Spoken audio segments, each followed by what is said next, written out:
Good morning, Earthlings. I was watching this really good video by Dr. Ramani. She talks about narcissists, and she just brought up a really good term that I hadn't heard about before. And the more she talks, the more all of my relationships make sense. Of breadcrumbing. So when we think about breadcrumbing, let's take a step back. And when you look at your narcissistic relationship, are you ever shocked at how so little that they give you goes such a far way? Are you ever surprised at how just a tiny little bit of validation from them is actually enough for you?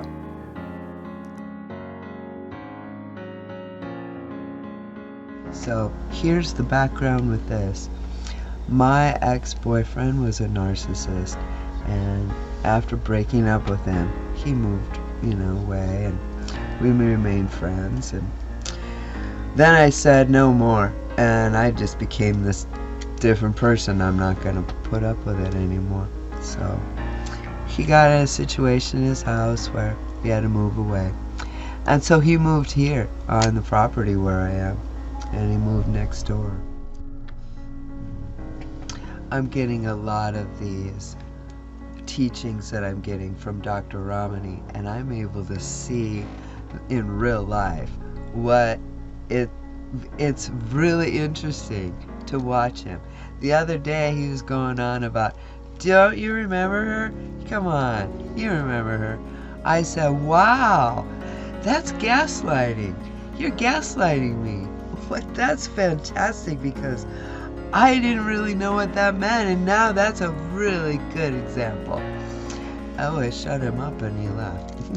Anyway, so today it was breadcrumbing, and I thought that was a great term.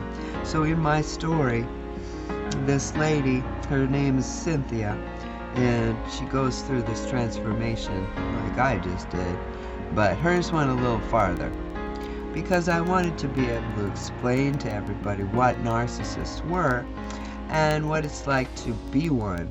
So what I wanted to do is to take this perfectly normal person and have her turn into a narcissist because she wants to. So here she's reading this book, How to Be a Narcissist, and it says breadcrumbing. That's the term, breadcrumbing. So what I did was I did my little cartoon. Here she is, and she's reading the book, and here's the term, and then it goes into an example. What an example I have. I remember that. She says, oh good, you took the trash out. Wow, he does love me. Here he is sitting with his beer. Well, he took the trash out because it smelled bad. He couldn't watch his show. But she was willing to take that as, oh, he loves me.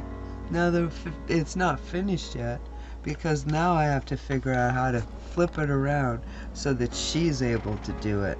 See, in this story, she's not with him anymore, but she becomes a therapist, and 3 of the girls that are her people are all involved with the same guy. Yeah, and it's the guy that she just said goodbye to, and so he's living next to her, wanting her now, and she's saying, oh, maybe I'll do it, maybe I won't. So this is great. I wanted to thank Dr. Ramani, because you inspire me to do cartoons that maybe nobody will ever see, but it helps me to see. It helps me to see. And a breadcrumb. Now I'll see that breadcrumb and I'll say, oh yeah, thanks. We have to. If we're gonna get out of this alive, we gotta figure out who our enemy is. And he's probably not a bad guy, but knowing his deal is... Oh, I'm sorry, you gotta see a bird outside. Whoa. That's a stellar jay. We have stellar jays here. Wow, he's a hungry one. He's pretty. God, you're gorgeous.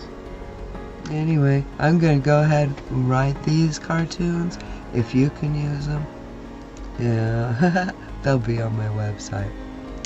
Anyway, and then later I'll take my pen and write it in nice. But just for right now, just for me, it really shows me what the teaching that I just received today, it put it in my brain. Now I can understand it. Yeah. Anyway, thanks for joining me. I'll see you later. I'm going to work. I hope you find your yacht. And watch your stellar jays. They're pretty.